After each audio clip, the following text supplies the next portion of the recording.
Join Katrin De Guia as she shares her inspiring journey learning the Filipino Kapwa culture. Eventually, I went to the Philippines, fell in love with the people right away. It was exactly like how your film showed it, like you're invited somewhere as a guest, and then you're invited to sleep in the host's own bed while the host sleeps somewhere else. Wow, Germans don't do that. You guests, you sleep on the floor. It's really these differences, no?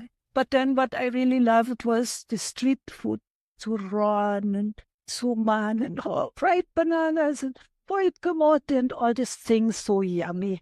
And then when I met my husband's mother, she was such a lovely person. The only thing I didn't understand about her was why she powdered her face. She was beautifully kayumani, and then every morning she covered it with this crust of white makeup. I literally cried. I said, why? Why does she do that? She's so beautiful. Beautiful face, beautiful eyes. And then she covers it all up just to fit this American model. It really, really, really affected me that Filipinos would hide their own beauty like that.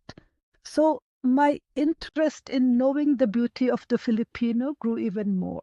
And then later on, when our youngest son was 4 years old, I started to enroll in school because already by then it was quite clear that my husband was always on the move as a filmmaker. He was always busy. And somehow I thought with so many artists in my family, I'll just become a psychologist. That was my second love. So I went back to it. And that's when I learned about Kapwa, the beauty of the Filipino. The way it came to this PhD was that I had this Indigenous professor, Dr. Ver Enrique, who came up with this Kapwa philosophy and with this whole theory. And he had a master class.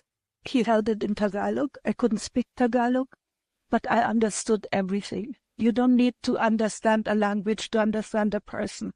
So that's how I was encouraged to study Filipino psychology. And I did it swimming against the stream, against this Western terrible framework that cuts out anything that's essential to Philippine people. So I was the first, and I think up to now the only PhD in Filipino psychology. Nowadays, everybody squeaks through because it's easier. You don't have to fight all the time. But for me, I was determined only to study what I was interested in. And that led to the writing of this book. And then it led to the publishing of this book and to several conferences on Filipino psychology and indigenous people and artists. It's just this whole spiritual, non-material side of the Filipinos. That is what fascinates me. That's what so worth keeping alive. And I think it's great. Once you learn about Kapwa, you see it all over Filipino culture. Something that made me feel a little bit shy in the beginning. When you sit in a bus and you sit there squeezed pretty tightly beside somebody, and then they eat chicharron or a little bit of peanuts, and then they offer you. And in the beginning, I didn't know how to behave, So I ate actually. And then they offered me more, and I ate more until I realized it's the gesture. Filipinos will offer you everything and anything they have, but it doesn't mean you should actually take it. So I felt again, what should I do? So there are lots of learning like that, but that's also